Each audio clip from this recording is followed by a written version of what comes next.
Hello? Hello?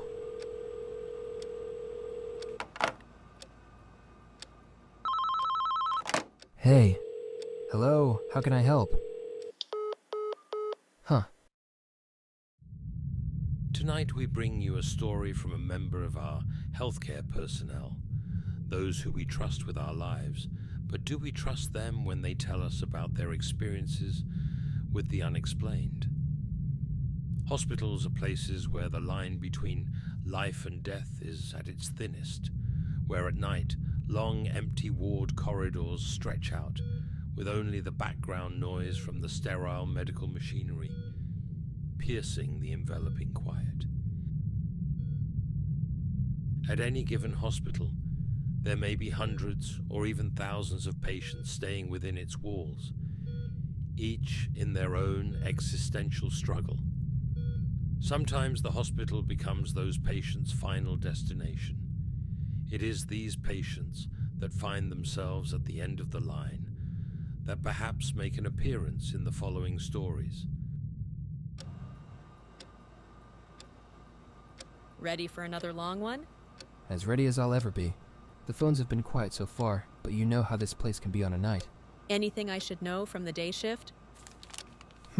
Dan reported that someone's mom had called a couple of times earlier, but he said the line was bad, so he had nothing to report.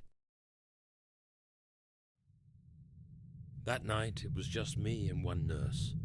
She had done a double earlier that week, so was already exhausted, and I wasn't much better either. But Jess and I got on well, and we had done many night shifts in the past, with just the two of us. The patients usually slept through the night, with the exception of one or two who would wake up now and then for some reassurance, before drifting back off to sleep.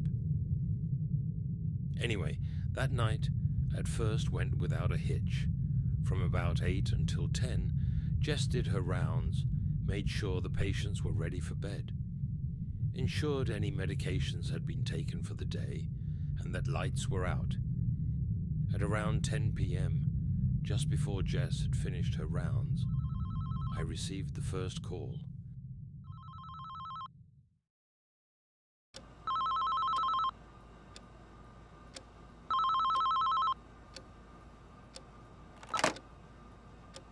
Hello? Hello?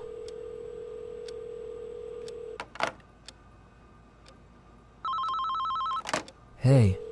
Hello, how can I help? Huh. Now, it wasn't unusual to get a late call once in a while. The patients often had worried parents back at home, and now and then they'd want to just check in to make sure their kid was sleeping okay. But I don't know, something about these calls and the silence on the other end of the line. It just felt like someone was trying to say something but couldn't. Anyway, a few more hours go by. At this point, we are past midnight, and I am not expecting any more calls or emails to come in. From here on out, I am officially in just stay awake mode to keep an ear out for any disturbances coming from the patient's rooms.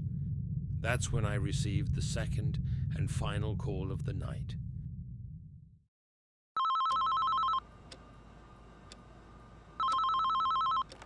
Hello? Hello? Hello? Is Jimmy there? Is Jimmy okay? Hey. Yeah, Jimmy's fine. Who am I speaking to, please? Hello?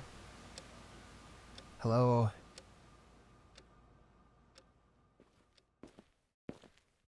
Hey! Did I just hear a call come in? Hope it didn't wake you up. It sounded like Jimmy's mom. She was asking about him. Jimmy's mom. Are you sure? The call lasted only a few seconds. The line was terrible, but through the static, I could make out a woman's voice asking about one of our new patients, Jimmy. She asked a couple of times about him, but when I spoke back, it was as if she couldn't hear me, and the line just went dead. Parents and relatives often have bad cell signal, but something about how late this call came in is what weirded me out. A few moments later, Jess swung by after finishing up her latest round. When I told her about the call, she looked horrified. "You look like you've seen a ghost," I joked. It's just that Jimmy's mum died a few months back. That's part of the reason he's in here." I'll never forget that call. We didn't tell Jimmy when he woke in the morning, but someone is out there. I don't know where, but they're looking out for that kid.